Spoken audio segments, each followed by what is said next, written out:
gyrative, gyromasters.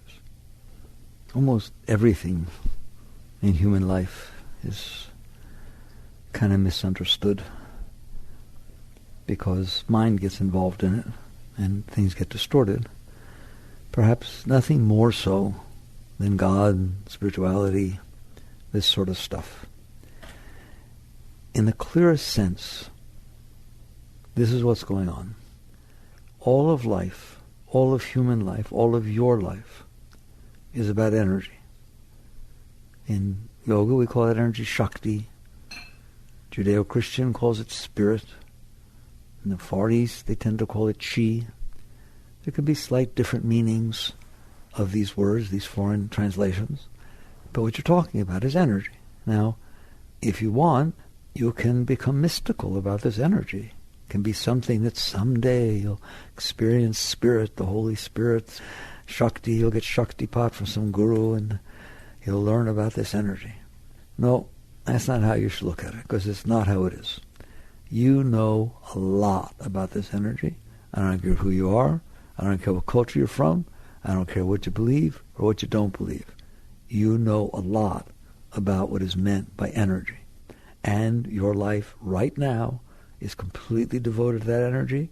Not that you have to learn to. Not that thou shalt love the Lord thy God with all thy heart, with all thy soul, all thy mind. Thou dost love this energy with all thy heart, with all thy soul, with all thy mind. Period. Now that's kind of different. What does that mean? What is that energy? You ever felt love? That's that energy. Ever felt passion? Excited about something? Turned on? Totally just ready to go? Just impassioned with it? Inspired? Ever feel inspiration? That's energy. That's energy. Ever not had energy? Ever be depressed? Ever be so tired you can't even get up? Ever feel like the weight of the world is on your shoulders and you got no juice? And sometimes you got juice. What do you want to call it? I call it Shakti. Call it juice. Call it energy. Call it love. I don't care. There are states within you that represent high energy or higher energy than normal, and there are states that represent lower energy. And you know that perfectly well. You deal with it all the time. I don't know, I'm not feeling so good.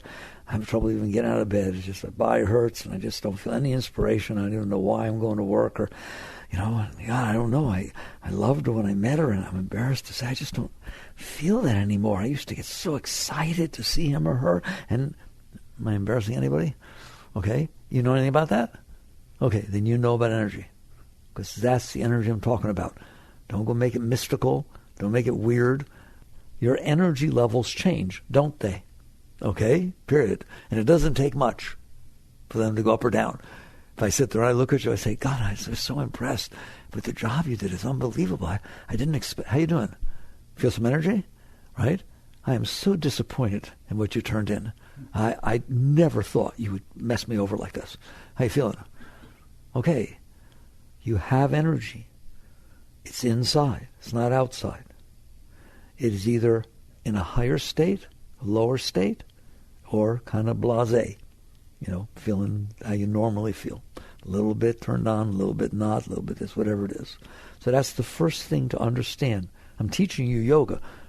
Yoga is about Shakti from the beginning to the end. Yoga is about energy, period. And we'll talk about that as we work our way through. But you better start by talking about what is this energy. And what I like to talk about is let you understand you know the energy very well. You're just not paying attention. There are times you are filled with energy. There are times you have no energy, and it varies everywhere in between. So that's the first thing to understand. That is the energy we're talking about. That is the energy Christ was talking about, the rush of holy waters. That is the energy, period. That's it. That's the energy. All right? Now, how do you deal with the energy now? I'm talking to you as humans. All right? I'm sorry if I insult you. All right? How do you humans deal with the energy now? It's very, very simple. I'm not conscious, so I don't know anything about it. But I know I like high and I don't like low. Who taught you that? What grade in school did you learn to like high and not like low? What, are you kidding me? It's the most intuitive thing that ever existed. There's not a single time in your life that you wouldn't pick high over low. So now the question becomes, you innately, intuitively, at the depth of your being, you like an energy state as opposed to a non-energy state. And you're going to work for that. I'm telling you that everything you ever did was working for that. That's all you've ever done. That's why you got married. That's why you had children. That's why you have a job. That's why you go to Europe. That's why every single thing you do. Why you buy one piece of clothing versus the other. Why you put on the clothing, you get into this big wraparound mirror thing, right? You turn around. What are you checking out? Either fits or it doesn't. I don't understand. It's either winter or summer. When you get the right. No, that's not what I'm checking out. I'm checking out what it does to my energy. I'm checking out when I turn around here, does it make me feel good? What does feel good? Energy. What does feel bad? No, low energy. It's all about the energy flow, period. You're dealing with it every day of your life. But this is what happens. You don't know that. You don't understand that. You know it. You just don't know that you know it. All right? But if a conscious being pays attention and sees, oh, I'm interested in this energy flow. A not-so-conscious being sees what will make me feel better, what will make me feel worse. And as they don't even understand that what's shifted in this feeling is the energy. And what you have learned over the course of your life, and each one of you have learned differently because you've had different experiences, is it is absolutely true, I will not deny it, that things outside of you can cause a shift in the energy inside of you. They can make you go up, they can make you go down. Right now, you like to think without thinking that it is the thing that did that. That person gave me the energy. That thing that the person said really turned me on. That, whatever it is, you think it's the outside object that you need to find that will make you have the energy, that will give you the energy. Okay? And that's the outside object that stole your energy from me. I can't go there. It makes me all depressed. It's an ugly place. All right? How come one person goes into that house that turns you off so much and gets turned on? And you go in the house and get turned off. Either the house is a turn on or a turn off. You're doing that. I'm telling you, there could be a place that you go into and it makes you get depressed. It makes you feel down. It just doesn't feel right to you. Okay? And so you think it's the place. And I'm telling you that something could happen to you 2 hours later, and then you go back in that house and it turns you on. It blows your mind. Do you understand that? Just find out that some guru lived in that house 100 years ago, one of the great masters. You hear energy changes completely, doesn't it? What is that telling you? It is not the outside object that is changing your energy. It is your inner state that is changing your energy. So far, we've got two foundational truths of life and spirituality. One, it's all about the energy. You are about the energy. It's just simple. People get married because in their presence they feel energy, they feel love, they feel turned on, they feel excited, they want to do things. People get divorced because in their presence they feel depressed and they feel sick and they don't want to do anything, and I just want to get away from this. You don't get divorced when you're feeling all turned on to be around somebody. You don't get married when they depress you. It is all about the energy. I want to find a job that I'm passionate about. That's what they all say, find your passion. Don't they say that? Go find your passion. No. Everything is passionate. Everything. If you have an open energy flow, it all turns you on. Can I sweep that floor? You just swept it. I want to do it again. I can't wait. I got 5 soccer kids. I love soccer. I love picking them up. Oh, my God. It's so much fun rushing from one place to the other. I do it every single day. I can't wait to do it again. There's a person who understands and has their energy open. All right? It is not the event. It is you that is determining whether your energy flows or not. That's two great things I've taught you. These are the principles of spirituality, the pillars, foundations. One, you are about the energy. You don't have to commit yourself to it. You don't have to think about it. Isn't that nice? It's the most natural thing in your entire life. And it always will be from the day you were born to the day you die. Master used to say, spirit loves spirit. You are spirit and you love spirit. You love that Shakti. You love that juice. Okay? So that's the first thing. Then the second thing is that juice can be affected by the outside because of what you have preconditioned yourself on the inside. That's all. If you're told that somebody's going to come see you and they're handsome and they're wealthy and they drive a really nice car, but they don't show off, so they're going to come not dressed so nice and so on, you have a whole different way of interacting with that person than if you didn't get told that first. It's the same person. They're wearing the same clothes. They're driving the same junker car. They just left the Ferrari at home. It is you that is doing this all the time. No exception. Do you understand that? It is you that is doing this. You are in charge of your energy flow. It is inside of you, and you are either opening or closing. That's what it boils down to. If you're opening inside, and we'll talk about what that means, if you're opening inside, you feel the energy. Just like if I open the blinds, I see the light. It's a miracle. I open the blinds. Put the blinds down. Oh, it's dark again. Of course it's dark again, and of course it's light. If you open, the energy can flow. If you close, the energy can't flow. All right? That's all you need to know. I could stop right now and tell you, you like juice? Open. You don't like darkness and depression and low feelings and all that kind of stuff? Don't close. There. That's all it is. The problem is you don't know how to do that. You don't know how to open and not close. Therefore, you try to create situations outside of you that will open you. Why? Because you don't know how to open. So she has to do it for me. She has to say just the right thing at just the right time. She has to know when I need my space and when I need to be doted upon.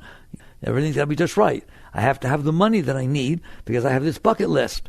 I want to go do things and see things. I got to have the right people. I got to have the right job. For God's sake, I have the right job. I need a job where they treat me with respect. There's no glass ceilings, for God's sakes.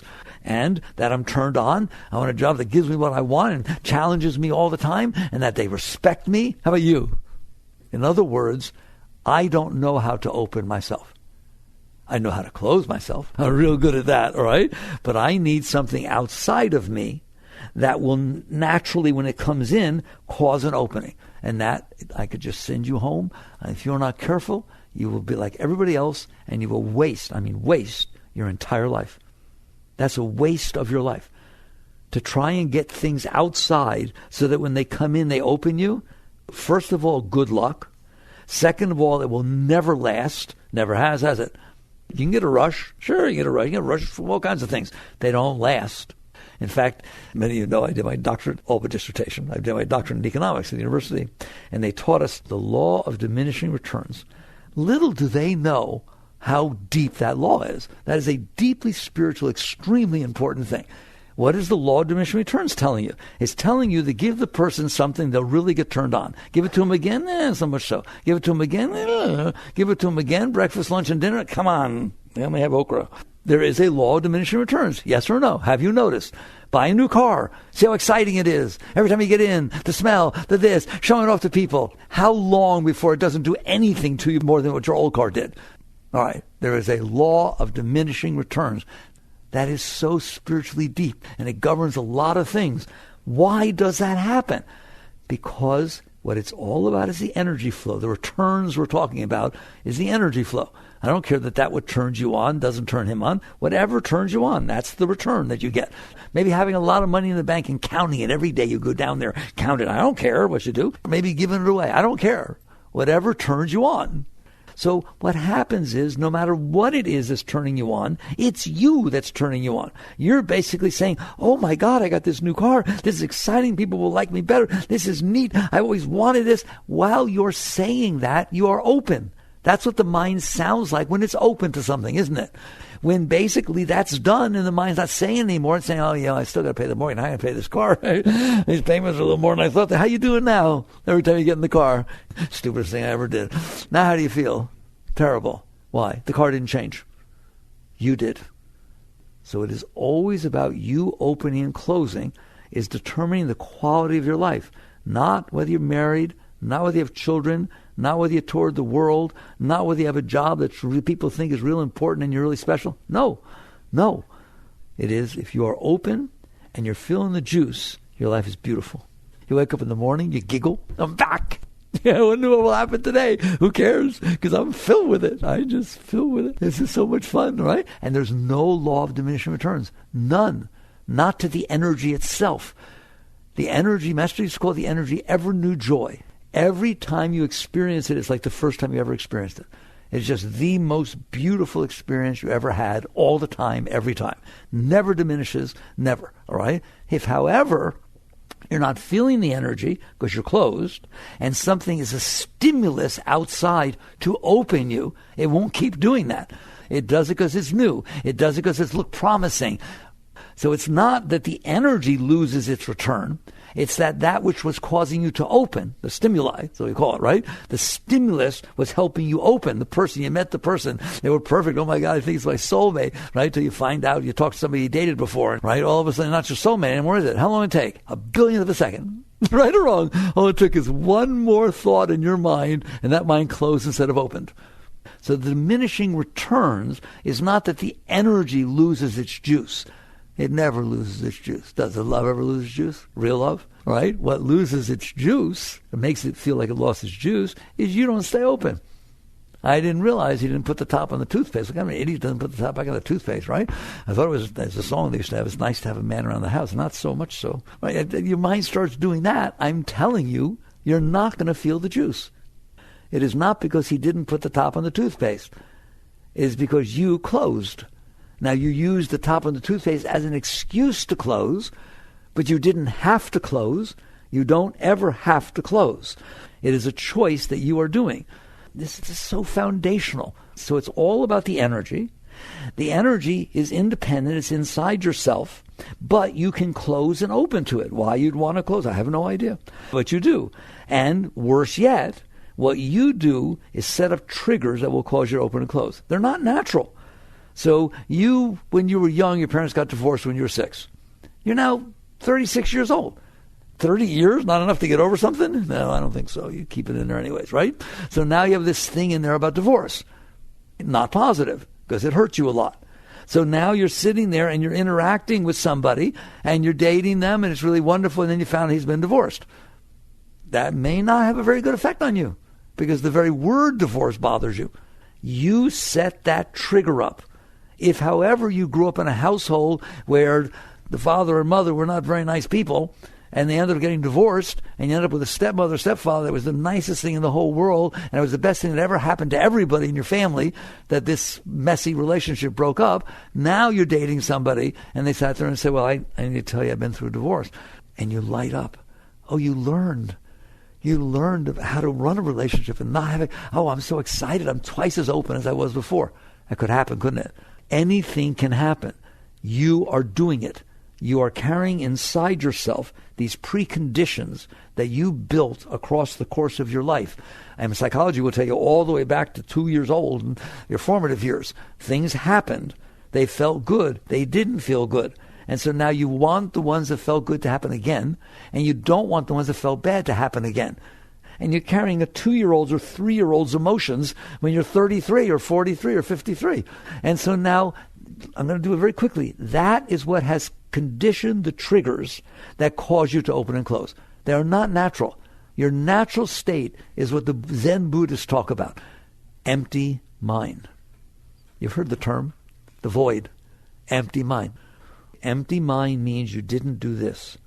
You didn't store inside your mind all this garbage that just happened to happen in your past that turned you on or turned you off. And so now you set up these triggers, these conditions, these concepts, self-concept, views, opinions, preferences, hopes, dreams. They're just all stuff that you built because of your past experiences. Your hopes and your dreams are not yours. They are the result of what has happened to you. If you sit there and say, oh, I hope that someday I can do this or that, there's reasons you're saying that. You didn't make that up, all right? There's experiences you've had in the past that left impressions that now when you think about it make you feel bad or make you feel good. You say, no, I never want to be that. I can't even believe you're doing that. Oh, my God, tax man, how could you do tax? All right? Because, they shut your parents down. They shut the business down or this. Who the heck knows? Your dreams are not yours. Your likes are not yours. Your dislikes are not yours. Your opinions are not yours. Your views are not yours. Your preferences are not yours. And guess what? Psychology completely agrees with me. B.F. Skinner said, man is the sum of his learned experiences. Now, as a yogi, I know I'm not the sum of my learned experiences, but I know that my mind is the sum of my learned experiences. I'm the one who notices that my mind is the sum of my learned experiences. How about you? Have you noticed your mind's got certain tendencies and likes and dislikes and gets freaked out over stupid things? You learn those. They didn't just come out of the air. In yoga, we call them samskaras. You were programmed with these impressions from the past that you kept inside of you. And now you've built this whole house inside your mind. It's called the personal mind. It's not called the mind. The mind is like an empty computer. It has the ability to store things and run programs and have data and memories. It has all these attributes and capabilities. But when you first get it, it's empty. It just sits there. It's just pure potential. That's what your mind is. It is a brilliant apparatus that was given to you for free. You didn't do anything to get it. And it can do anything. It can think about outer space. It can think about your toenail. It can think about anything, can it? And it can think about how your parents got divorced when you were 6, how painful it was, even though it was 40 years ago. It can do anything. So that's what mind is. When Buddhists say empty mind, they mean you have come back to primal mind that has not been distorted by storing all this garbage that you were either for or against and like and dislike, and now the whole mind's a mess. That's why the mind is such a mess now. That's why all day, I don't want that. I hope that doesn't happen. Oh my God, I would die if that happened. Why are you doing that with your mind? The mind is capable of being empty. It's capable of being there ready to serve. Go think about outer space. Go think about how to make air conditioning. Think about how to solve polio. Think about some nice things, will you? Stop thinking about what happened to you 10 years ago that you didn't like. All right? And then think about how to make it not happen ever again. And think about how to get even with people that made it happen. Why are you using your mind for this? That's called the personal mind. How do you like that? The mind is a computer. It can run programs. It can run a menu program for cooking things. It can run an accounting program. It can run a CAD program for designing. And it can run the personal program. You don't want to run that one. The personal program just sits there and talks about what it wants and what it doesn't want and what it likes and what it doesn't like and what things hurt it before and what it was excited about and what better happened in the future is not going to be okay and what shouldn't happen in the past because it wasn't fair and it shouldn't happen. It's just not fair and I'll never be okay because that happened and nobody would be okay if that happened to them when they were 6 also. That's the personal mind. You like that program? No. You don't like that program. You don't want that program running. Do you understand that? The program ruins all of life. So now what happens is because you have built that program inside of you, that is your self-concept, those your views, your opinions, your preferences, just this whole thing that you did with your mind, that how you kind of made sense or not sense out of your past. Right? You put it all together. I'm good at this. I'm not good at that. I like this kind of person. I don't like that kind of person. I like if somebody deals with me. How do you like young ladies? Do you like when men open the door for you? Yeah, I think it's really respectful. It's so chivalrous. What, are you kidding me? I'm capable of my own door. What kind of chauvinistic thing is that? Do you hear me? It's just stuff. It's stuff. You saw it in a movie or your father said something, or your mother. It's just impressions that got left upon your mind, and now you're spewing them as if they're you.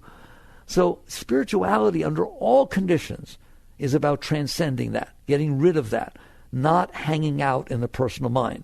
So what happens with the personal mind? Because you built this thing inside your mind, when the world comes in, and it comes in through your senses, it doesn't come to you, the consciousness first. It has to come through the filter of mind. And your mind has something to say about it, doesn't it? Come on, smile. I like it, I don't like it, she shouldn't have done it, oh my God. I love she got tattoos, I'm really turned on by tattoos. I don't like tattoos. She got something to say, doesn't it? About everything. It's just stuff that got built within your head. And you built this program inside your mind. And now what happens is, if the world outside comes in, and it happens to hit that program in a way that reminds it of nice things, of what it likes, of what it prefers, you open. You open. God, your tattoos are gorgeous. Well, God, who did those? Not local. Nobody's good. That good local. We're doing good, aren't we? Okay? It's just you open. You open because they're saying something you like. Even if I was saying those things, you could have past impressions. Your parents, they hate your tattoos, right? But they're trying to be politically correct. Oh, your tattoos are so nice, darling. It's very, very, they're full of it, and it turns you off. And then somebody comes and talks like that, and it turns you off. Do you hear? I'm just trying to show you. I can give example after example. There's nothing saying what's going to turn you on or turn you off. Your impressions say that. All right? So what happens is you built this thing, this monster of conditions. That's what they are, conditions inside yourself. Preferences, likes, dislikes. Now you're sitting there. The world is unfolding. It's just going about its business unfolding. It's pretty awesome. We can talk about that in a minute. The fact that it's there, to a yogi, the fact that the world is out there is pretty mind-blowing. How to get there? Come on. You're sitting on a little planet, spinning in the middle of absolutely nowheres, and there's people and elephants and giraffes. Oh my God, this is so amazing. It's like, how did it get there? There's nice people and there's mean people. Isn't that funny? Right? And it's like, well, all right. But you can't do that. Because when it comes in, it doesn't make it to you. who can be joyful about it, who can rejoice in it, who can see the awesomeness of creation, that it just is the way it is. Your body started out this big, and then it grew, and then it gets old, and it's going to die. Ain't that far out? You're not doing any of it. It does it all by itself. Isn't that pretty neat? How dare you call it your body? It seems to be its own, right? Make it stop aging. Come on, I'm waiting. All right? And you just have a whole nother view when you don't have this filter, this veil of preferences and concepts and views and hopes and dreams and that the world has to pass through in order to get to the consciousness. But that's a very high state. That's a state of empty mind. That's a state of enlightenment. That's the state. So basically, we'll talk about it a little bit, but basically what happens now is the world comes in, it does hit your stuff all the time. Doesn't matter the size. Somebody beeps at you when you're working with your phone at the car so you didn't go when the light changed. Beep. Wait till you see what goes on inside of you. That mind's insistent about that. Sort of like, oh, I'm sorry, I was wrong. I know I'm not supposed to be looking. Or, what the hell's wrong with people today? Just it's like in 2 seconds. It's going to say something, isn't it, about everything. Everything. It's unbelievable. So the world can't come in without passing through the veil you created. It's your own personal veil based on your past experiences and how you process them. And so therefore, some things open you and some things close you. And I'm telling you, if it opens, it means it matches the veil nicely. So therefore, you feel safe. So you tend to open. And when you open, you feel energy. Don't you dare think it's the thing outside that made you feel the energy. I already went through that with you. Somebody else is getting closed by the exact same thing. And 5 minutes later, you may close by the same thing.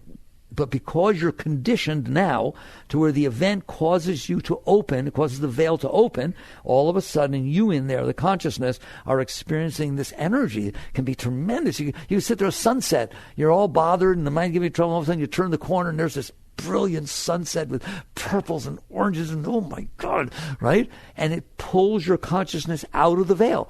Your consciousness gets drawn into the distraction of the sunset and you come back and say, oh my God, it was so beautiful. It was like looking to the face of God. I swear, it was like a spiritual experience. It was a spiritual experience because you opened so much that you felt spirit. You felt Shakti. You felt that flow of energy rise up inside of you and intoxicated you, and it took you to a deep state. Same thing happens when you first hug or first kiss and holding your baby for the first time.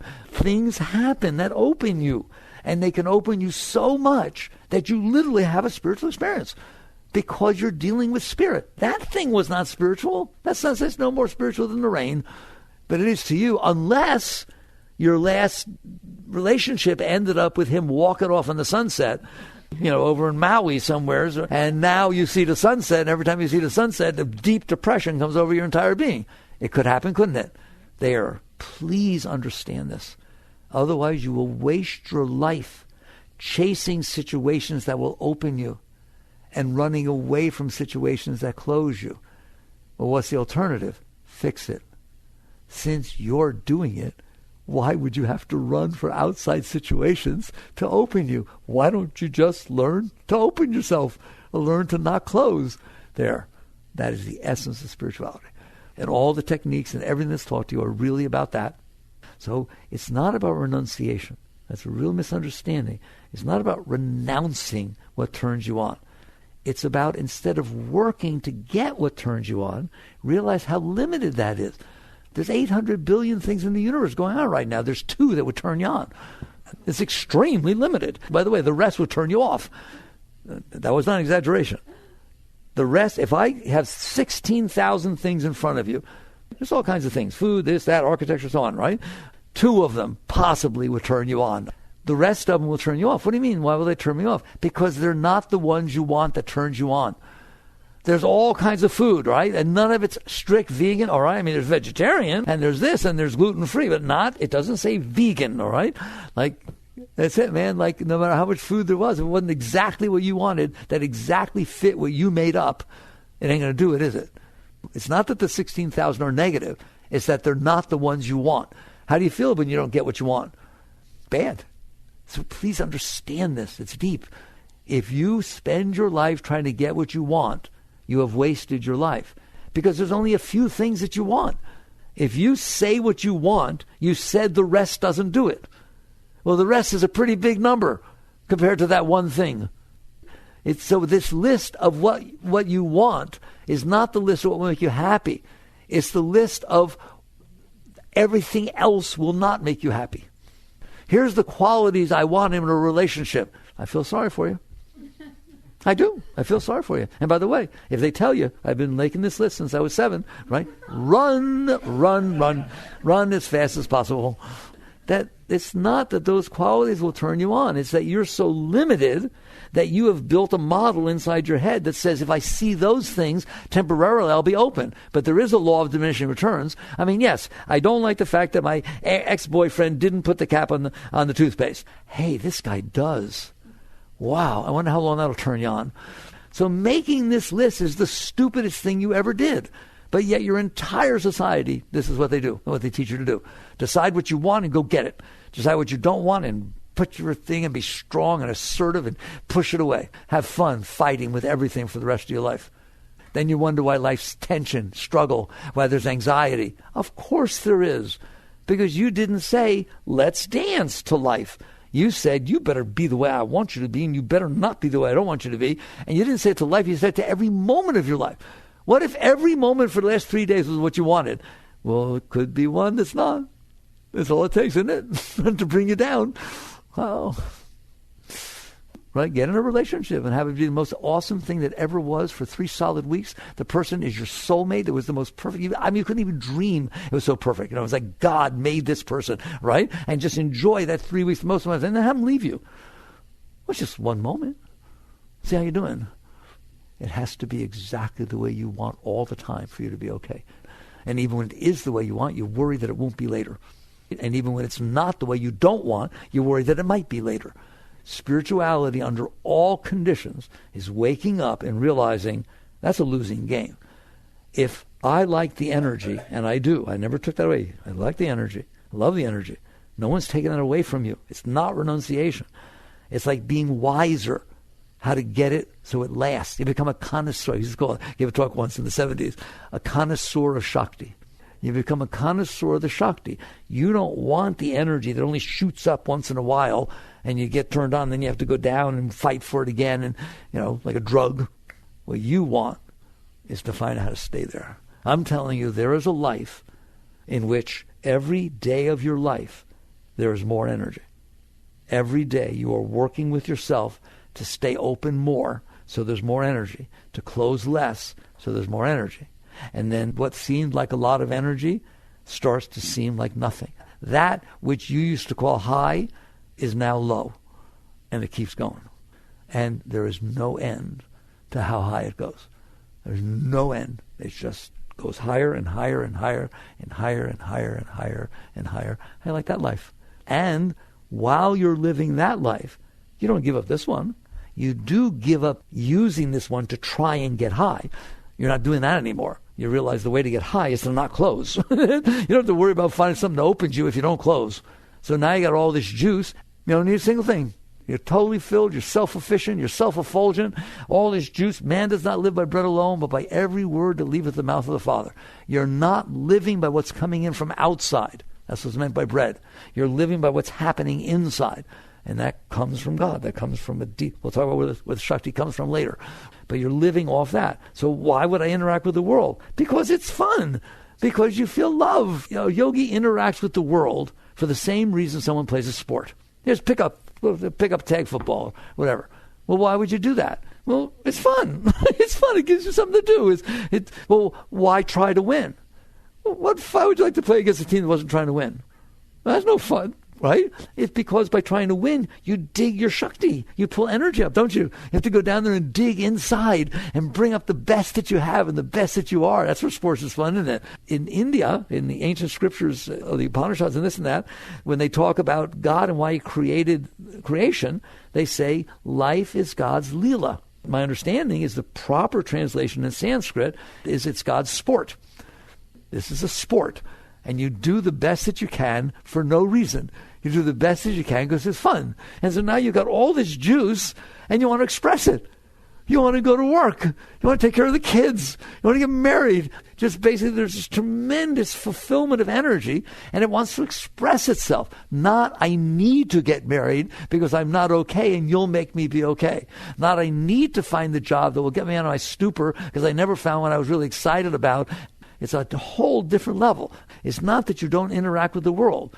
You just stop interacting with the world with the ignorance that says, I like the energy, but I closed myself, and I set up these conditions that the world has to be for me to open, so go on, world, be them.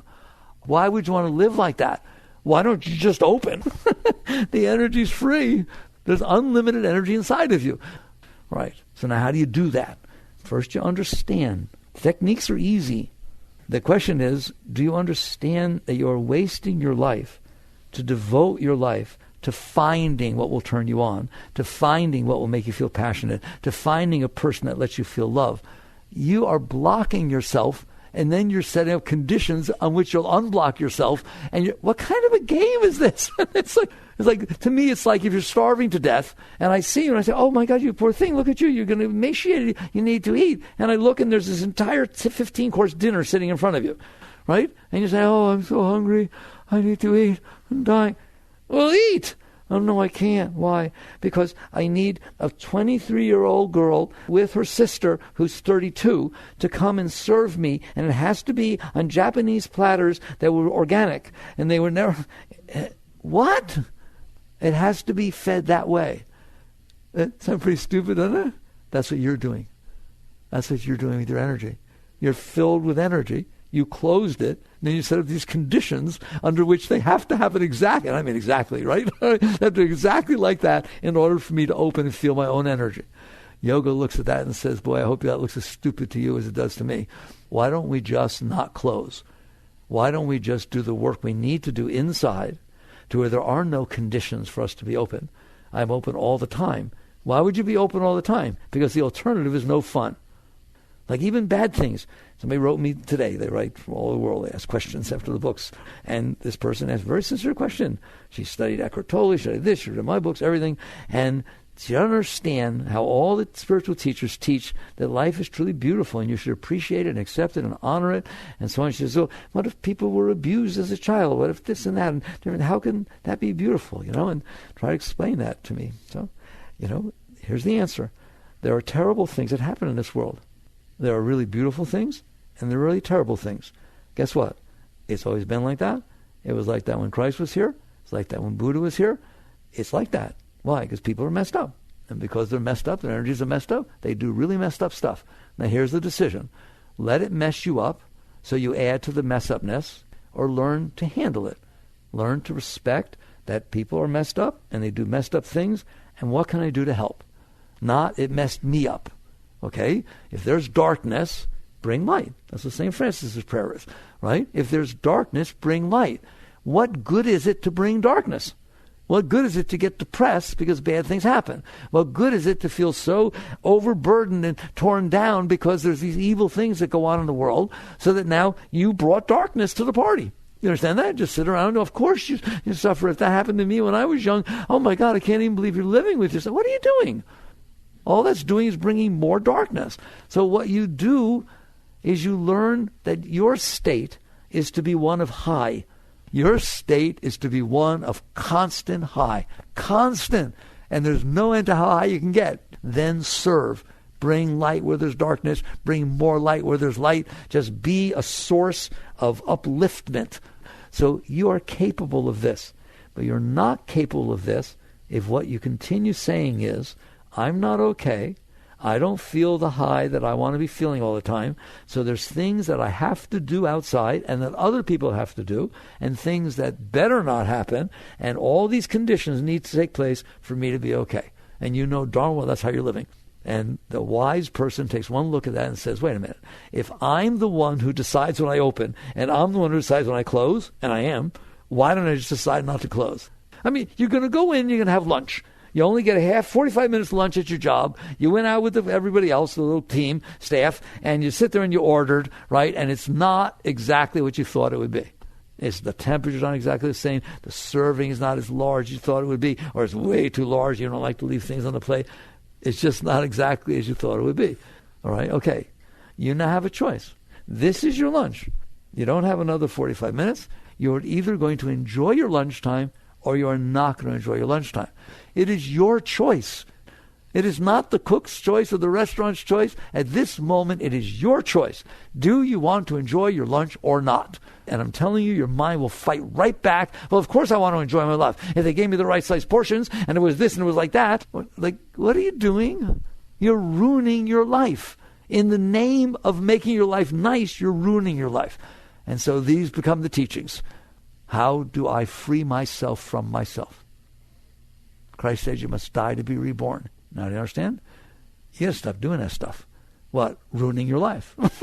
Stop putting all these conditions on everything that says I'm only going to be okay if it's exactly what I want. I'll never be okay if it's like that. Oh my God, I would die. But there are people who literally say, oh no, if he ever left me, I would die.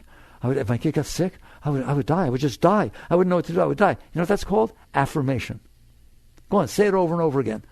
That's an affirmation. I would die if that ever happened. I would die. Yeah, real nice way to program yourself. You're not paying attention to what you're doing inside. So you're causing all kinds of sickness and problems inside. I'm telling you, if you took a flogging whip and whipped your back, you'd be better off than what you do with your mind. You are ruining your life by sitting there letting your mind day and night, oh my God, it's raining. Why does it have to rain on my day off? It always rains on my day off. What did I do? I didn't do anything. Why is that not flogging? It's exactly the same as flogging. You're just making your mind miserable, which makes you miserable. You can't be happy if your mind's complaining, can you? And then you think the answer is that the thing I'm complaining about needs to not happen, or it needs to happen the other way. Why don't you just stop complaining about things? There, and that becomes your work. Therefore, you are either working outside to try and manipulate the moments around you, people, places, things, weather, everything, to manipulate it to be the way that will open you up so you can feel some juice and not close you. Or you take the same will, maybe less, you take the same will and you work on opening yourself. You work on opening yourself instead of trying to find somebody that will open you. You work on opening yourself when you go to work instead of trying to find a job that opens you. Because I'm telling you, it won't keep opening you. If you play with conditions, they don't always match. If you open yourself, it always works. If you learn. And then the thing becomes, I've learned over all these years, people don't know how to open themselves. If I say, open up. They just look at me, all right? You know what you do know how to do? Not close. And that's what I teach. I don't teach you to open. I understand that telling you to open, what would you do? A crowbar? I don't know. But I can tell you this, you know how to not close. Because you know that if you're driving down the road and someone's driving 20 miles an hour below the speed limit, you're in a rush, you can watch yourself close, can't you? You can watch yourself complain. You can watch yourself talk to the person. That person ain't listening to you. They don't hear a single thing you're saying. You can watch yourself making all kinds of noise inside your head. In other words, you're bothering yourself about this. It's not bothering you. You're bothering yourself about this. So maybe we should learn to handle that. Maybe we should learn that for that one moment, those 2-3 minutes till they turn off or you can pass them, you can be happier than you would have been doing what you're doing now. You literally don't have to bother yourself about that, do you? And you learn not to. That's what I teach. Just like you learn to play the piano, just like you learn to play tennis, just like you learn calculus. You learn to not bother yourself so much about things. And all of a sudden, since I stopped bothering myself about the weather, about the car in front of me, about what somebody else was wearing, this and that, right? I'm much happier. So you start a process, start with the simple things where you stop bothering yourself. If you stop bothering yourself, you will stop being as bothered. Will there still be things in there that bother you? Of course, you've been collecting them your whole life, right? You got stuff in there, right? But what you're going to find out is it all can go. It all can be released to where you're empty, you're whole, you're complete. But you have to learn how to do it. So you start with the simple things. The weather, this. Stop complaining about the weather, will you? Come on, just take that one. How can you be happy if you complain about the weather? You don't even think about it. You complain about the weather all the time. It's too hot, too cold, it's rainy, humid, my hair is frizzing. Well, if you're going to complain, you're not going to be happy. Complaining is part of not being happy. Complaining is part of closing. If you have to go somewhere and you're all excited and it starts pouring rain, you're not so excited anymore. Unless you really didn't want to go and the rain gives you an excuse, now you're really excited. You're doing this. And I'm begging you, I want you to learn to stay open. I want you to learn to not close. The minute you see yourself starting to get negative, see, it's like nothing wrong with negativity except it closes you. If you don't like something, right? I'm telling you right now, if somebody saw a roach run across the floor and they really don't like roaches, they may never come out again. Well, I like the temple, but I don't, there's roaches. You could ruin your life. Anything you want. Or you can sit there and say, oh, look, it's cute. They've been around since the dinosaurs. Look at that little booger. All right? You do whatever you want with your mind. It's your mind. They're your thoughts, they're not anybody else's. How about making them nice? And the more nice they are, the less you close. And the less you close, the more you're open. And the more you're open, the more there's this juice, this just giggly happiness. And lest ye be as little children. There's just this joyous state. Anybody can have that.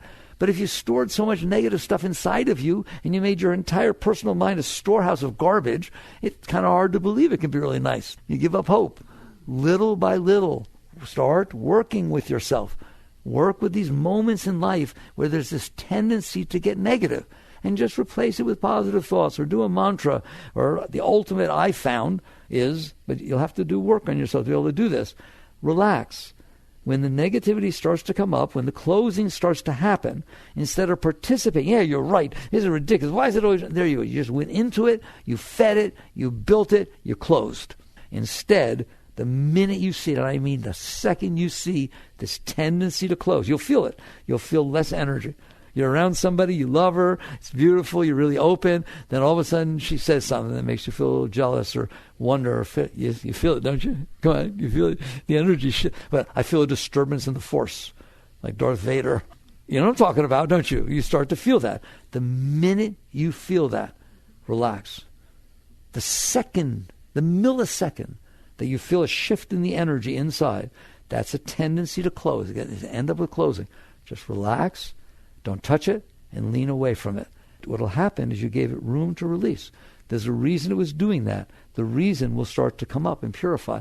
And if you just constantly relax and release behind these tendencies to close, I didn't say behind closing. I don't want you to close. I want that you deal with it when it's a tendency. Does anybody know what I mean, the tendency to close? Do you ever feel the tendency to close? Okay, that's your work. That's higher than meditation. That's higher than going to the Himalayas and meeting a great master. Right? Go to the Himalayas, meet a great master, and then come back and close and see what happens. Meditate for 3 hours.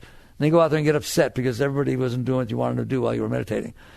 The benefit of meditating is you become conscious enough so you're present to do what I'm saying. Mantra is the same thing. All your spiritual practices are about centering you so that you can do this. But if you don't do it every moment of your life, you're causing yourself to open so you can close again. Go on a weekend retreat and get real high. And then come back and complain there's so much noise at work and you can't meditate anymore. You have to be willing to let go of the part of you that is causing the problem. Right? That's what Christ meant. You must die to be reborn. You must be willing to let go of this thing you built, this personal self, personal concept, to let it go so that you can be born back into spirit. The energy is within you. It's always there. Okay? And you just have to learn to not close. So that's the essence. We laid down some foundations in this talk. One, you're about the energy. You can't deny it. You're about the energy. So your work is to understand you love the energy. There, in a nice, I didn't take that away from you. You love the energy. The energy is inside. The outside affects the flow of the energy because you told it to. You built this veil inside that said it's going to affect it and this is how it's going to affect it. And the whole process of yoga and spirituality is you take the thing down. Take it down. I'm here for the rush, and the only way I can always have the rush is to enjoy and appreciate and respect life's right to be life. It has the right to rain when it rains. It has the right to snow when it snows. She has the right to be nice when she's nice. She has the right to be moody when she's moody. Whatever the heck it is, my responsibility is my juice. And if you think that's selfish, you change your juice, you change the world. You change yourself, you change everybody else. All right, work on these things. Jai Gurudev.